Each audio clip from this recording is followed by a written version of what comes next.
Être une femme sûre d'elle et respectée n'est pas un objectif superficiel, ni une apparence que l'on affiche devant les autres. C'est le résultat d'une construction intérieure fondée sur la clarté personnelle, la cohérence émotionnelle et des décisions fermes. La sécurité ne naît pas des applaudissements ni de l'acceptation extérieure. Elle se cultive à partir de l'engagement envers soi-même. Le respect, quant à lui, ne se demande pas. Il se pose, se maintient et se reflète. Une femme qui s'affirme avec assurance n'a pas besoin d'exagérer sa présence, ni de s'adapter pour être validée. Elle a des limites claires, des priorités bien définies, et une voix qui n'a pas peur d'être entendue. Et cela ne signifie pas dureté, mais solidité. Cela n'implique pas arrogance, mais présence. Être respecté ne dépend pas des autres, mais de la manière dont tu choisis de t'habiter toi-même. Les clés qui suivent ne sont pas des recettes rapides, ce sont des principes pour réfléchir, questionner et construire une attitude consciente. Elles ne promettent ni perfection ni immunité face au jugement d'autrui, mais offrent un guide concret pour renforcer ta base intérieure. Car le respect commence par soi, tout comme la sécurité. La clarté intérieure comme point de départ. On ne peut projeter de la sécurité si la confusion règne en soi. La clarté intérieure est l'élément incontournable pour bâtir une identité solide. Il ne s'agit pas d'avoir toutes les réponses, mais d'être prête à se poser les bonnes questions. Une femme claire avec elle-même sait ce qu'elle tolère et ce qu'elle ne tolère pas, où sont ses limites et pourquoi elles existent. Elle n'improvise pas sa dignité, elle la définit, la soutient et agit en conséquence. La clarté n'est pas synonyme de rigidité, mais elle exige de la cohérence. Souvent, l'insécurité se déguise en flexibilité, et le besoin de plaire mène à des concessions qui finissent par éroder le respect de soi. Lorsqu'une femme ne sait pas clairement qui elle est, ni ce qu'elle veut, elle devient facilement la projection des attentes des autres. Elle complaît, s'adapte, se justifie, mais en profondeur, elle se dilue elle-même. Se perdre dans les autres est l'une des formes les plus silencieuses de trahison envers soi-même. Avoir de la clarté implique de revisiter les croyances héritées, les schémas inconscients et les mécanismes d'autosatisfaction. Cela signifie oser désobéir aux discours qui demandent de s'adoucir pour être accepté. Cela demande aussi de soutenir les contradictions et de reconnaître les moments de doute, sans que cela implique un effondrement intérieur. Il n'y a pas de sécurité sans auto-analyse. Il n'y a pas de respect si tu ne définis pas toi-même ce qui est inacceptable. Et pour le définir, il faut savoir ce qui est essentiel pour toi, ce que tu n'es pas prête à négocier et ce que tu es prête à construire, même avec effort. La clarté intérieure n'est pas une destination que l'on atteint une fois pour toutes. C'est un exercice constant d'observation, de révision et de réaffirmation. C'est choisir chaque jour de ne pas vivre par inertie. C'est éviter de dire oui quand tu veux dire non, simplement pour préserver une harmonie de surface. C'est remettre en question le besoin de trop s'expliquer. C'est reconnaître quand tu agis par peur et quand tu agis par conviction. Une femme claire ne cherche pas à contrôler les autres, mais elle maîtrise sa propre narration. Elle ne se définit pas par le manque, ni par ce que les autres veulent voir en elle. Elle ne vit pas selon des obligations extérieures, mais selon une boussole intérieure cultivée avec le temps, l'introspection et une honnêteté brutale. Cette clarté ne s'impose pas, elle se construit. Et une fois présente, elle devient le terreau fertile d'où peuvent germer toutes les autres formes de sécurité. Sans cette base, toute tentative de confiance en soi sera fragile, réactive et dépendante de l'environnement. C'est pourquoi il s'agit de la première clé. Sans clarté, il n'y a pas de direction, et sans direction, aucun respect ne peut être maintenu. Ne pas justifier l'évidence, une pratique silencieuse d'auto-valorisation. Une femme qui se valorise n'entre pas dans des dynamiques de justification permanente.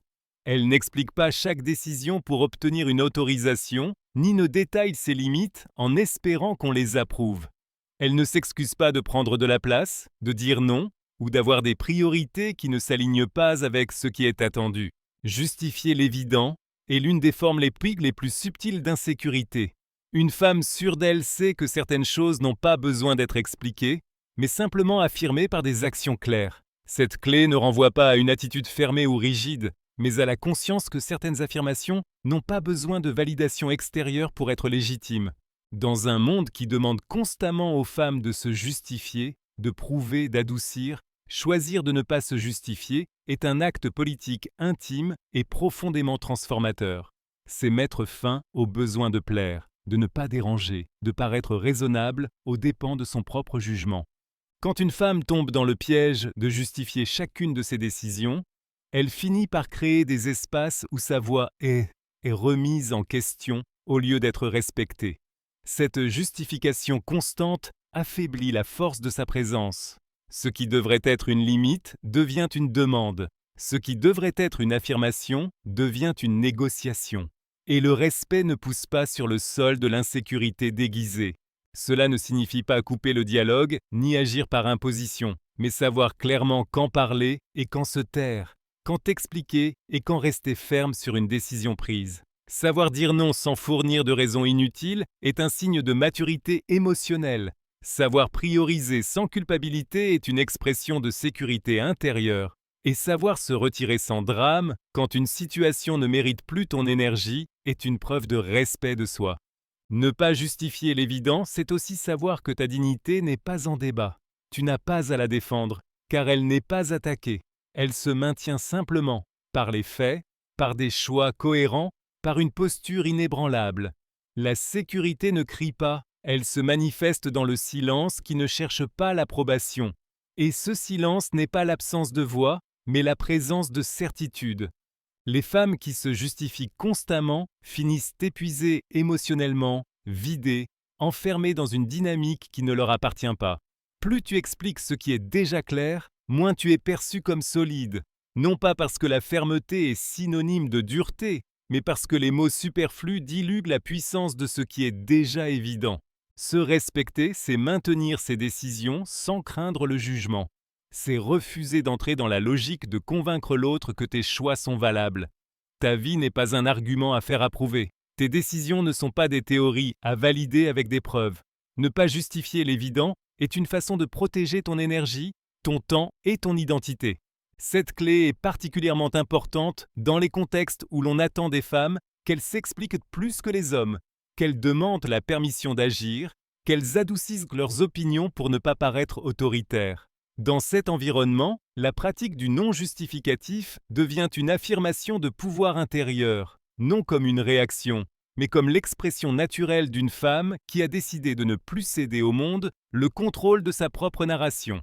Construire cette pratique demande du temps. Il faut identifier les automatismes de la justification excessive, reconnaître quand tu parles depuis l'insécurité et oser t'arrêter, dire juste ce qu'il faut, tolérer l'inconfort du silence sans le remplir de mots, avoir confiance que ton jugement est suffisant, même si les autres ne le comprennent pas. La femme qui ne se justifie pas inutilement est celle qui a appris à se faire confiance, à se définir sans le regard des autres et à habiter ses décisions comme des actes de cohérence, non comme des arguments à défendre. Dès le plus jeune âge, de nombreuses femmes apprennent à douter de leur jugement, à se méfier de leur intuition, à remettre à plus tard leurs désirs s'ils ne sont pas validés par autrui. Cette forme de contrôle déguisé engendre une dépendance émotionnelle qui affaiblit la capacité à agir avec conviction. Choisir sans demander la permission, ce n'est pas refuser les conseils ni l'écoute. C'est plutôt discerner quand une opinion extérieure peut enrichir et quand elle ne fait qu'interférer. C'est faire la différence entre partager une décision par maturité et la déléguer par peur. Car si ce n'est pas toi qui décides, quelqu'un d'autre le fera, et pas forcément en tenant compte de tes intérêts.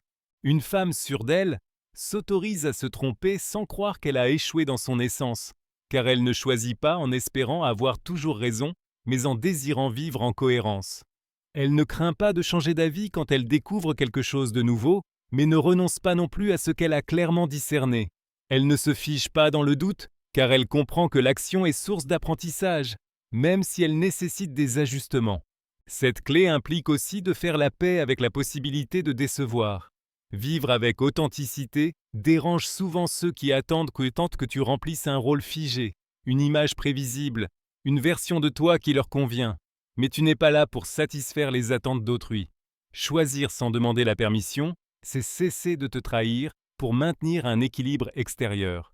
C'est reconnaître que ton intuition est aussi une forme d'intelligence, que ton jugement est valable même si tu ne le justifies pas longuement. Dans les contextes où l'on attend de la femme qu'elle consulte, doute et cède, cette clé devient un outil de pouvoir silencieux. Car choisir sans demander la permission, ce n'est pas crier son indépendance, c'est l'exercer avec naturel, c'est décider sans annoncer, c'est avancer sans attendre l'autorisation, c'est agir avec fermeté, même sans applaudissements. Quand une femme commence à choisir depuis son centre, sans négocier sa vérité pour éviter le conflit, quelque chose change. Un nouveau cadre se perçoit, une direction différente, une clarté qu'on ne discute pas, non pas parce qu'elle est en guerre contre le monde, mais parce qu'elle n'est plus en guerre contre elle-même. Cette forme de sécurité ne consiste pas à rejeter les autres, mais à ne plus se repousser soi-même. Et il ne s'agit pas d'avoir tout résolu, mais d'être prête à assumer ses choix, avec maturité et sans drame.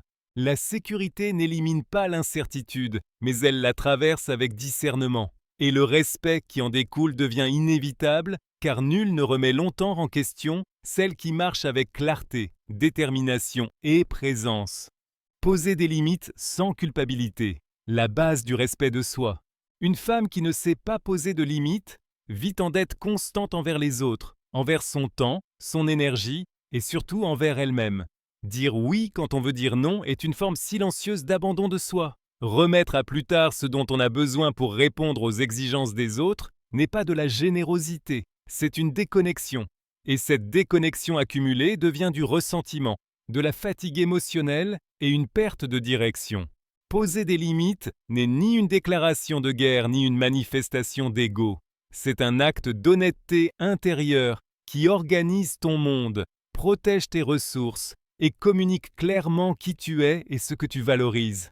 C'est comprendre que le respect des autres commence quand tu choisis de te respecter d'abord. Et te respecter implique de savoir jusqu'où, avec qui, comment et combien de temps. Le problème, ce n'est pas que les femmes ne savent pas dire non, c'est qu'elles ont été conditionnées à croire que dire non les rend froides, égoïstes ou difficiles. C'est pourquoi elles doutent souvent, se justifient, reculent, cèdent. Non pas parce qu'elles ne connaissent pas leurs limites, mais parce qu'elles craignent les réactions des autres. Elles craignent de ne plus être acceptées, de ne plus plaire, de perdre leur image de femmes accessibles. Mais il n'existe pas d'accès plus coûteux que celui qui se fait au prix de soi-même. Une femme sûre d'elle n'a pas besoin d'élever la voix pour poser une limite. Sa clarté suffit. Elle ne menace pas, ne dramatise pas, ne s'englue pas dans des explications sans fin. Elle définit son espace, protège son énergie et agit en conséquence. Et lorsque quelqu'un insiste pour franchir ses limites, elle ne cherche pas le conflit, elle se retire. Car elle sait que la limite n'est pas ce que l'on dit, mais ce que l'on tient. Poser des limites, c'est aussi accepter l'inconfort que peut susciter le vrai respect. Tout le monde ne célébrera pas ta clarté. Certains seront contrariés, d'autres s'éloigneront, et d'autres encore tenteront de te manipuler pour te ramener à ce qu'ils connaissent. Mais chaque fois que tu maintiens une limite, tu affirmes ta place dans le monde. Et celle qui se respecte ne mendie pas la compréhension. Elle agit depuis son centre, même au milieu du bruit. Une femme qui pose des limites n'est ni moins compatissante, ni moins empathique. Elle est, en réalité, plus intègre, car seule une personne qui se protège peut vraiment protéger les autres. Seule celle qui se respecte peut offrir un respect authentique. Les limites ne sont pas des barrières pour séparer, mais des ponts pour établir des relations plus saines, plus transparentes et plus libres.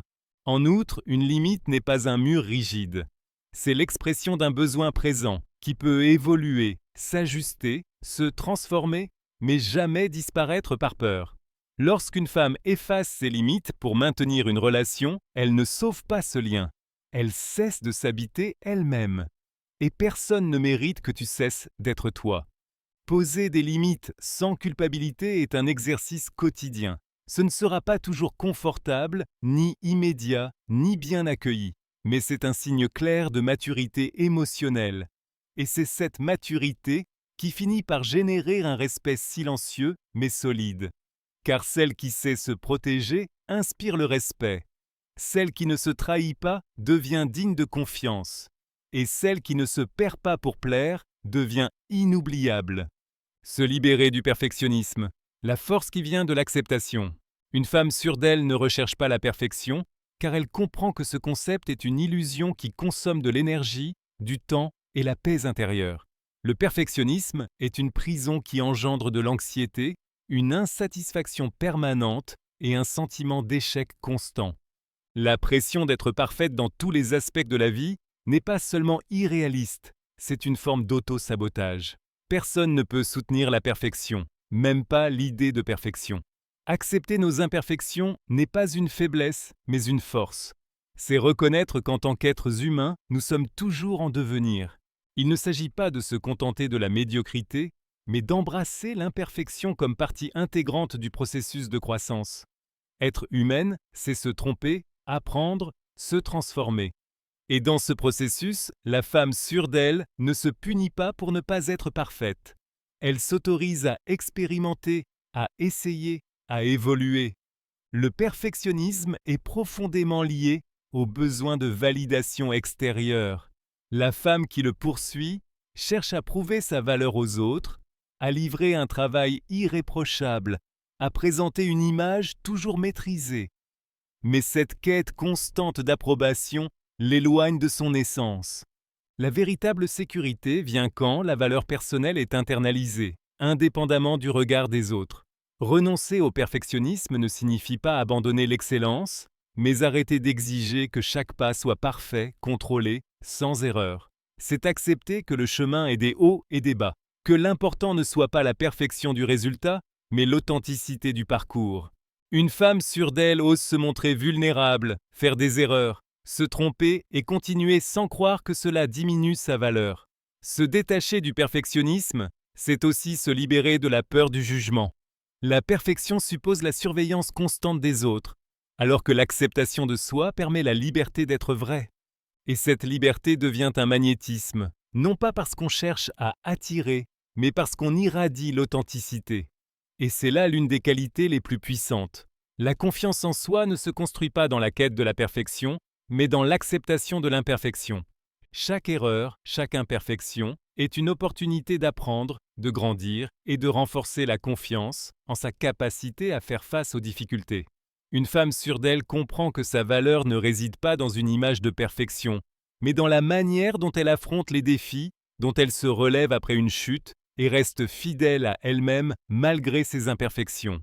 Accepter l'imperfection, c'est aussi renoncer à la nécessité de répondre à des standards extérieurs, qui sont souvent changeants et irréalistes.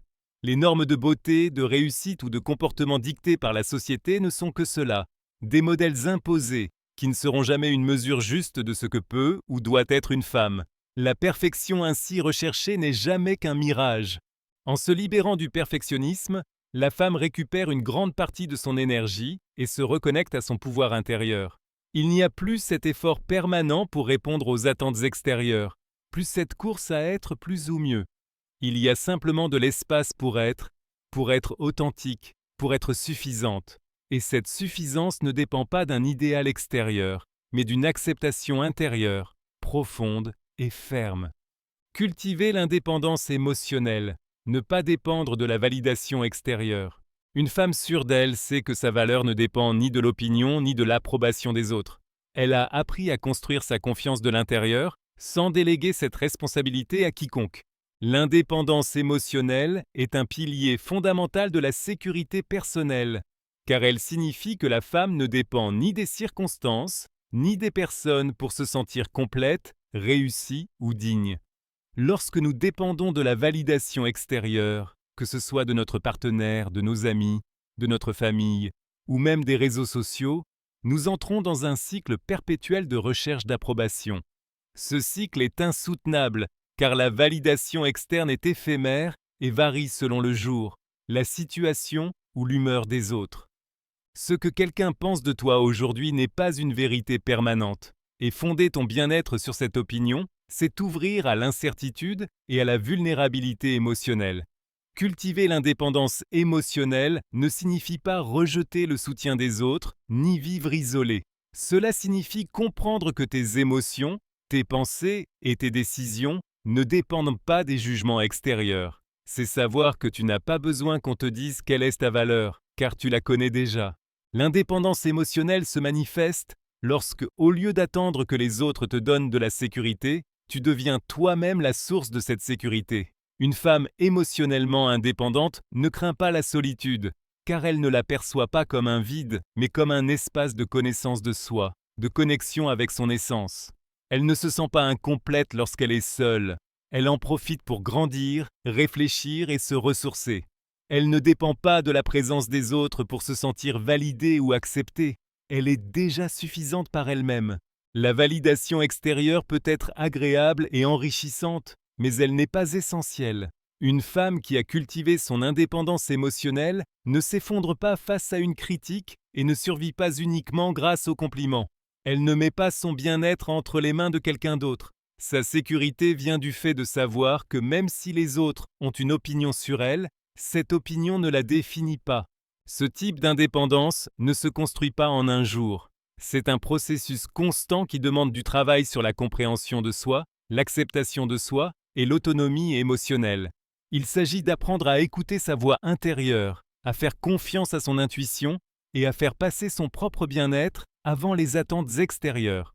C'est un exercice quotidien. Ne pas attendre le feu vert des autres pour faire un choix.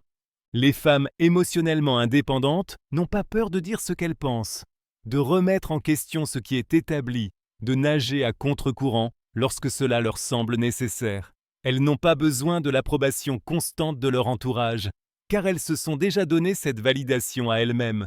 Elles ont appris à reconnaître que leurs émotions sont valides, indépendamment de ce que les autres pensent ou disent. L'une des clés pour atteindre l'indépendance émotionnelle est d'apprendre à prendre de la distance avec les sources d'insécurité extérieures. Cela ne signifie pas s'éloigner des autres, mais apprendre à filtrer les opinions qui comptent réellement. Tous les commentaires ou critiques ne méritent pas notre attention. Les personnes qui ne te comprennent pas ou qui ne respectent pas tes décisions ne devraient pas avoir le pouvoir d'affecter ton état émotionnel. L'indépendance émotionnelle, c'est aussi mettre des limites aux influences extérieures qui ne nourrissent pas ton bien-être. En fin de compte, une femme émotionnellement indépendante est celle qui ne se laisse pas ébranler par les tempêtes extérieures. Elle sait qu'elle est capable de gérer ses propres émotions, pensées et ressentis. Elle comprend que la validation la plus importante est celle qu'elle se donne à elle-même. Et lorsque cela est acquis, le respect qu'elle inspire chez les autres devient plus authentique et durable. Pratiquer la gratitude au quotidien. Le pouvoir transformateur de la simplicité. Une femme sûre d'elle sait que la gratitude n'est pas qu'une attitude. C'est une pratique quotidienne qui a le pouvoir de transformer sa vie. Vivre dans la gratitude, c'est se concentrer sur ce qui va bien, sur ce qui est abondant, sur ce qui a été accompli et ce qui a de la valeur. C'est une manière de réorienter l'esprit de la rareté vers l'abondance, de la plainte vers l'action positive. Le problème de nombreuses personnes qui recherchent une sécurité extérieure, c'est qu'elles se focalisent constamment sur ce qui leur manque, sur ce qu'elles n'ont pas encore accompli, sur ce qu'elles n'ont pas.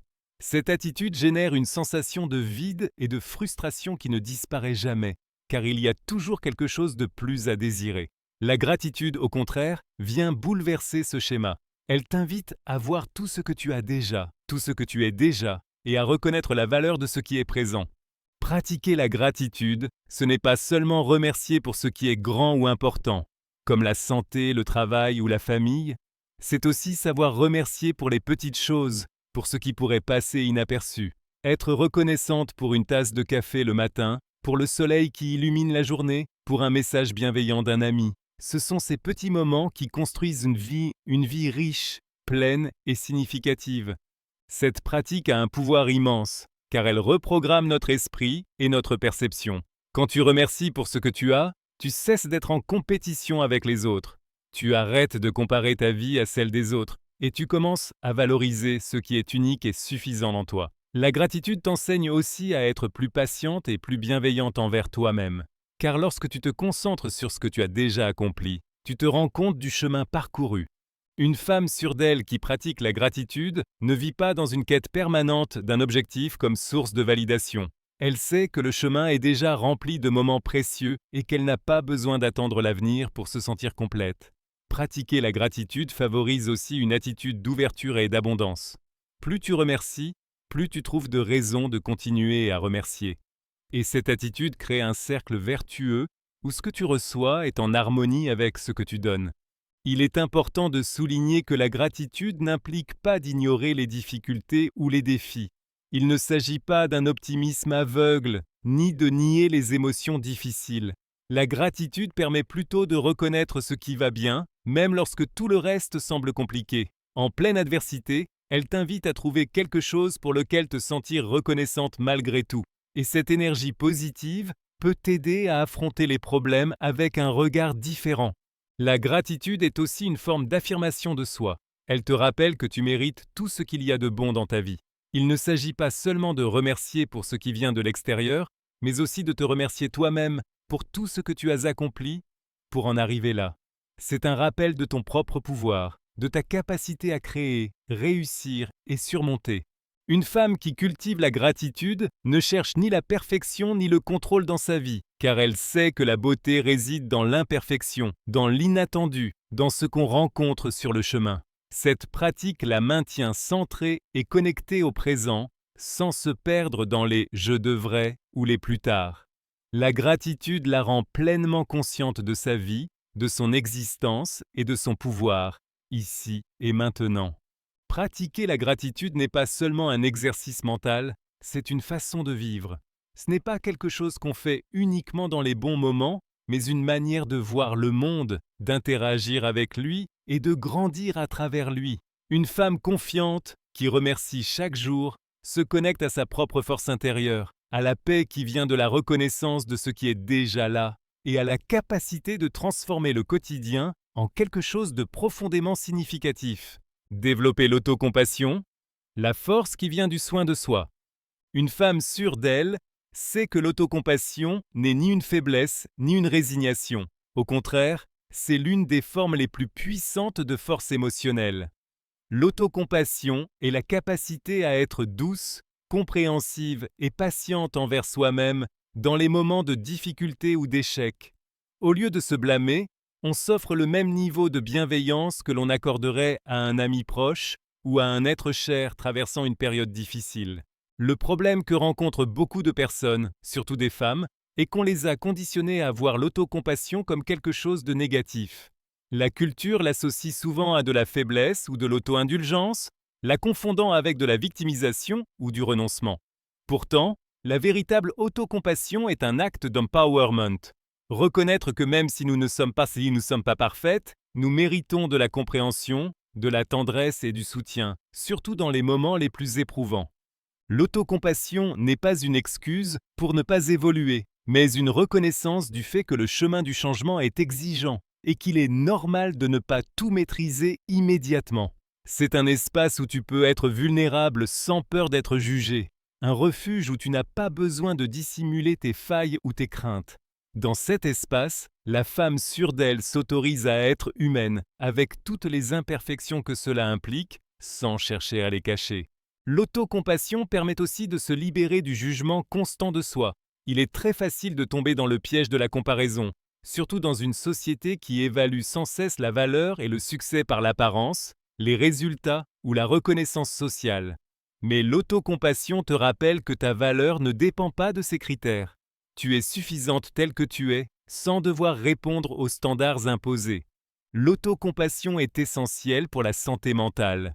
Quand on se traite avec bienveillance au lieu de sévérité, on est plus disposé à guérir et à apprendre de ses erreurs. Il ne s'agit pas de se chercher des excuses ni de rester dans un état de victime, mais de reconnaître que parfois la vie ne se déroule pas comme prévu et que c'est acceptable. L'autocompassion est un rappel que dans nos moments de fragilité réside aussi une grande force. En la pratiquant, une femme se libère de la culpabilité liée au fait de ne pas répondre aux attentes des autres ou aux siennes. Elle sait qu'elle est humaine, qu'elle fera des erreurs, mais que celles-ci ne la définissent pas.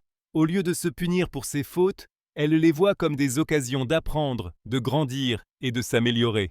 Cet état d'esprit rend une femme plus résistante, plus souple et plus capable d'affronter les défis de la vie avec une attitude positive. Une femme qui cultive l'autocompassion se donne également la permission de se reposer, de récupérer quand elle en a besoin, sans avoir l'impression d'échouer.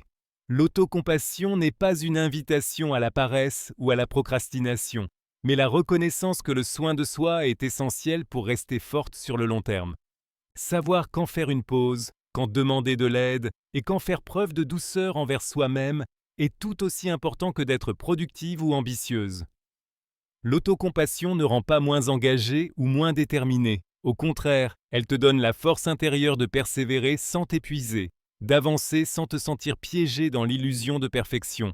C'est un pilier essentiel de la santé émotionnelle, car sans compassion pour toi-même, il est bien plus difficile de maintenir la motivation, la paix intérieure et la sécurité personnelle. L'autocompassion, c'est être ta meilleure amie, ton allié la plus fidèle. C'est te traiter avec le même amour et le même respect que tu offrirais à quelqu'un que tu aimes profondément.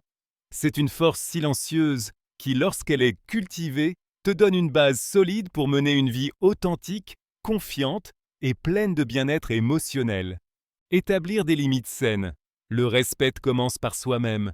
Une femme sûre d'elle comprend que le respect qu'elle se porte commence par l'établissement de limites claires et saines. Les limites ne sont pas des murs qui repoussent les autres, mais des moyens de se protéger des situations, personnes ou comportements qui ne respectent pas ta paix, ton énergie ou ton bien-être émotionnel. Poser des limites n'est pas un acte égoïste, c'est un acte d'amour envers soi. C'est reconnaître que tu mérites d'être traité avec dignité et respect par toi-même et par les autres. Les limites sont fondamentales pour préserver ton intégrité émotionnelle. Trop souvent, les femmes, en particulier dans nos cultures, ont été conditionnées à être conciliantes, à céder aux demandes d'autrui, à placer les besoins des autres avant les leurs. Ce comportement, bien qu'animé de bonnes intentions, conduit souvent à l'épuisement, au ressentiment et à la perte de soi. Le respect de soi se construit quand on est capable de dire non sans culpabilité, quand on défend son espace et ses émotions sans crainte des réactions extérieures. Établir des limites saines ne signifie pas être fermé ou inflexible. C'est au contraire protéger ce qui a de la valeur pour toi. Les limites te permettent de préserver ton énergie, ton temps et tes ressources pour ce qui t'apporte véritablement quelque chose de positif. C'est une manière de te prioriser, de montrer que tu te respectes assez pour ne pas laisser les exigences extérieures surpasser tes besoins intérieurs. Une femme sûre d'elle qui pose des limites claires sait que son temps est précieux. Elle n'accepte pas les engagements, relations ou situations qui la vident de son énergie ou l'éloignent de ses objectifs et de ses valeurs. Apprendre à dire non peut être difficile, surtout si l'on a été habitué à penser qu'il faut toujours être aimable ou accommodante. Mais apprendre à dire non, c'est aussi faire de la place pour ce qui nous nourrit vraiment. Les limites s'appliquent aussi aux relations interpersonnelles. Dans un couple, une amitié ou au travail, une femme sûre d'elle sait quand et comment dire « ça ne me convient pas » ou « ce n'est pas ce que je veux ». Poser des limites, c'est garantir que tes relations reposent sur un respect mutuel et non sur le sacrifice constant de tes propres besoins. Même si les relations saines exigent de la souplesse et du compromis, elles nécessitent aussi que chacun conserve son autonomie émotionnelle et psychologique. Poser des limites, c'est aussi protéger ton espace personnel et ta santé mentale. Dans un monde qui exige souvent plus que ce que nous pouvons donner, les limites sont essentielles pour éviter l'épuisement. Savoir quand se reposer, prendre du temps pour soi ou s'éloigner de ce qui ne nourrit pas ton bien-être est fondamental pour garder ton équilibre. Il est important de savoir que les limites ne sont pas toujours bien acceptées, surtout par ceux qui sont habitués à profiter de ta gentillesse ou de ta disponibilité. Mais une femme sûre d'elle ne perçoit pas les limites comme un rejet de l'autre, mais comme une forme de protection de soi. Ceux qui te respectent vraiment comprendront que tes limites ne sont pas une attaque, mais un acte d'amour-propre. À mesure que tu apprends à poser et à maintenir des limites saines, ta confiance en toi grandit. Chaque fois que tu réaffirmes tes limites, tu te prouves que tu mérites le respect et que tu n'as pas peur de te défendre. Ce processus renforce ton identité, car il te permet d'être authentique sans te sacrifier pour les autres. Les limites sont un acte de courage. Les limites, l'autocompassion, la gratitude, l'indépendance émotionnelle, ce sont toutes des fibres qui tissent la trame de la sécurité intérieure. Elles ne sont pas des ornements extérieurs, mais des fondations profondes qui te permettent de rester debout, même lorsque tout vacille autour de toi. Être sûr de soi ne signifie pas ne jamais douter, ne jamais tomber, ne jamais ressentir de douleur. Cela signifie avoir la force de revenir à soi, de ne pas se perdre dans les voies extérieures, et de savoir que ton ancrage intérieur vaut plus que n'importe quel jugement extérieur. Alors, sois une femme qui sait s'écouter, qui sait quand s'arrêter, quand avancer, quand dire as et quand ouvrir son cœur. Sois une femme qui ne s'excuse ni pour sa force, ni pour sa tendresse, qui sait qu'elle n'est pas parfaite, mais sait qu'elle est entière. Ta sécurité n'est pas un cadeau, c'est un choix que tu fais chaque jour, encore et encore. Et dans ce choix, dans ce retour silencieux mais déterminé à toi-même, commence ta vraie vie,